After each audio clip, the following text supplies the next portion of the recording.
Bonjour, bonsoir. Alors on est parti pour notre première activité. Alors le concept, c'est qu'on va voir les commandes de base sous Linux et on va parler de tout ce qui est lien et INE, d'accord? Euh, les commandes de base, de toute façon, il suffit de pratiquer pour les connaître par cœur et de toute façon, vous les utilisez tout le temps. Donc PWD pour savoir le chemin à euh, auquel on se situe, donc l'endroit où on est dans l'ordinateur. Donc là, je suis dans slash home slash value. ls pour lister un peu tout ce qu'il y a dans ce dossier value. Donc là, on voit que j'ai plein de trucs. Le TP d'aujourd'hui, j'ai pas envie de le faire dans ce dossier-là, j'ai envie de le faire dans document. Donc pour ça, je vais me déplacer dans l'arborescence. L'arborescence de fichiers qui commence à la racine sous Linux, d'accord. Euh, hum, donc on va se déplacer. Donc pour ça, j'utilise cd, change directory. Je fais un grand D majuscule et j'appuie sur Tab. Tab, ça fait de l'autocomplétion. Là, on voit que j'ai qu'un seul comment ça s'appelle, le dossier qui commence par D, donc ça me le complète tout seul. Mais par exemple, si je fais D minuscule et que j'appuie sur Tab, ça fait absolument rien du tout. D'accord. Document, hop là. Ok, donc là on est dans document. Donc là, si je fais ls, je vois que j'ai un truc, c'est un TP open LDAP, très bien. Maintenant, ce qu'on veut, nous, ce qu'on veut, c'est créer cette arborescence-là. D'accord. Donc, hop, je vais l'enlever. Moi, je l'ai sur mon deuxième écran, donc ça va. Vous pouvez soit recopier ou soit prendre un screen, etc. ou noter l'arborescence sur un papier. Fonctionne aussi très bien. Donc, on va avoir besoin donc du coup de créer 4 dossiers. Donc, on est parti. Pour créer un dossier, on fait donc, c'est créer dossier, donc c'est make directory, mkdir, test. Ok, donc là, si je refais un petit ls, on voit que j'ai test qui a été créé. Ok, je peux me déplacer dedans. Donc là, si je fais un T majuscule, ça marchera pas. Hop, c'est des tests. Très bien. Ok, on est dans test. Ici, du coup, on va refaire euh, whoop, mkdir répertoire 1. On va faire pareil répertoire 2. Et que du coup, euh, je peux aller, on va aller dans rep 1. Dans rep 1, ici je fais ls, on n'a absolument rien. Si je fais un ls-al, paf, on a plein de trucs qui s'affichent. Ok. Ok, donc ls-l il est vide, ls-a, très bien. Alors qu'est-ce que ça m'affiche? Donc là, je vous avais dit que ls ça m'affichait ce qu'il y avait dans le dossier. Or le dossier il est vide. On est d'accord, quand je fais un ls, je l'ai fait où? J'ai fait ls dans rep 1, il est vide.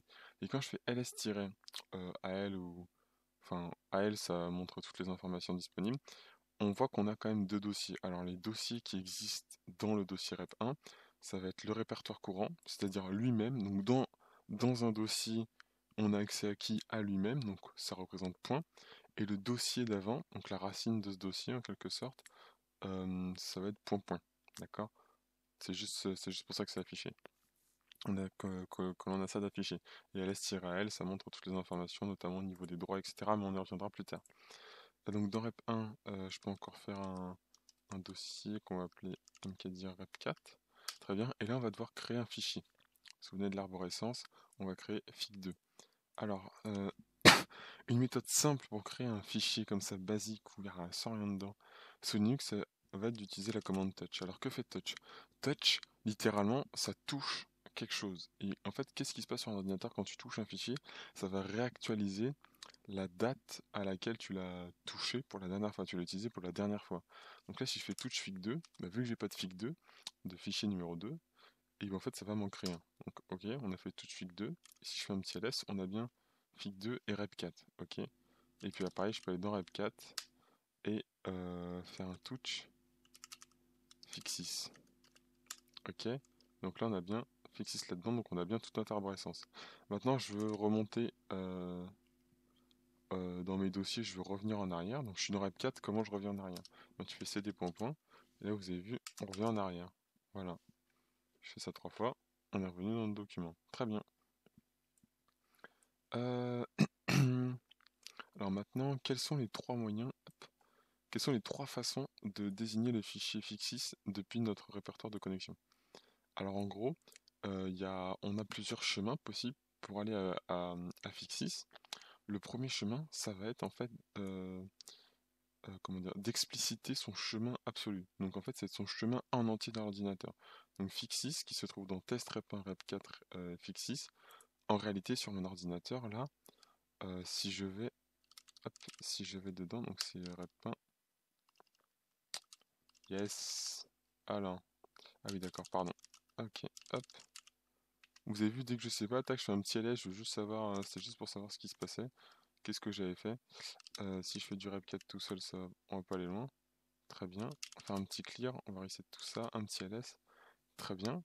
Et du coup, là, si je fais pwd, donc ça va être mon chemin en entier. Donc le chemin en entier de Fixis, c'est ce chemin-là auquel on en rajoutera on rajoutera à la place après rep4 un slash Fixis. Et ça, c'est notre chemin absolu. Maintenant, on a aussi un chemin relatif, c'est-à-dire qu'on peut très bien dire que Fixis, il est dans slash test slash rep4 slash rep1 slash rep4 slash Fixis. Pourquoi? Parce que si on est dans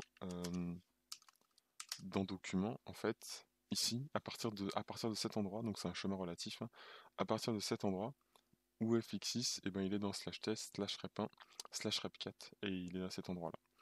Et puis du coup, on a un autre chemin, c'est quand on est dans rep4, le fichier il est dans le répertoire courant, donc il est là où on est, il est dans point. Donc si je fais point slash Fixis en étant dans le répertoire courant, et ben en fait il est dans cet endroit-là, quoi. Euh, alors, consigne suivante. À l'aide de la commande echo, écrivez il fait beau aujourd'hui dans le fichier Fixis. Alors moi je vais pas écrire ça, mais très bien. Donc la commande echo, qu'est-ce qu'elle fait? Alors attendez, on va, yep, on va retourner. C'est bien de faire ça parce que là comme ça au moins tu spams la commande. Mais les commandes CD, tout ça, mais au moins tu te balades et voilà, tu prends l'habitude. Donc echo en fait, ça permet. euh, c'est un peu con parce que ce que ça demande. Ok, bref. Echo, ça permet du coup comment dire, de print quelque chose. Enfin, genre de dire. Voilà. C'est echo salut, ça affiche salut dans notre sortie. Donc la sortie de la commande, c'est ça. Maintenant, alors ça, non, c'est le deuxième TP. Mais bon, voilà. Si je fais echo salut, avec une petite flèche comme ça, vous avez vu que le supérieur, en fait, il va de gauche à droite, en fait. Donc ça. Enfin, vous savez, comment dire, ça rétrécit de gauche à droite, quoi. C'est-à-dire que echo salut, ça va envoyer le résultat de la commande echo salut dans ce que je vais mettre là. Donc là, si je mets Fixis, ça envoie echo salut dans Fixis. Maintenant, comment j'affiche le contenu de Fixis sans ouvrir aucun éditeur de texte ou quoi? C'est la commande cat. Cat, ok? Et je fais cat Fixis, paf, ça m'affiche ce qu'il y a dedans. Très bien. Donc, on va écrire salut. Comment ça va pour cette première activité? Ok. Dans Fixis. Et du coup, si je fais un petit cat, paf, on a ça dans notre fichier. Ok. Voilà. Donc, on a avec la commande echo une redirection. On remplit notre fichier Fixis et on affiche ce que Fixis contient. Comment dire? Ce que Fixis contient avec la commande cat. Ok. Le concept, ça va être depuis rep2, afficher ce qu'il y a dans Fixis. C'est-à-dire que depuis cet endroit-là, là, en fait, il faut qu'on remonte en arrière, d'accord? Et qu'on aille voir ce qu'il y a dans rep1, puis ce qu'il y a dans rep4, puis Fixis et afficher ce qu'il y a dans Fixis. Ok? Donc, en théorie, on fait un petit cat de point, donc le répertoire d'avant qui est test, slash rep1, slash rep4, slash Fixis. Et là, on a atteint notre fichier numéro 6, notre Fixis. Ok? Je remonte avec le schéma, normalement vous avez compris parce que c'est plutôt simple. Donc on est ici. Là c'est le répertoire courant, c'est point. Ici on est dans point. Ici on est du coup dans slash rep1, slash rep4, slash Fixis. Et du coup d'ici, on affiche bien 4 de point, 8, rep1, rep4, notre sixième fichier. Ok? Tac tac, tac tac. On est good. On est good, on est good. Alors, blablabla. Question suivante.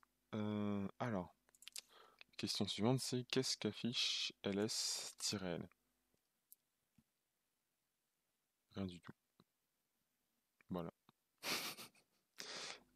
Alors attendez.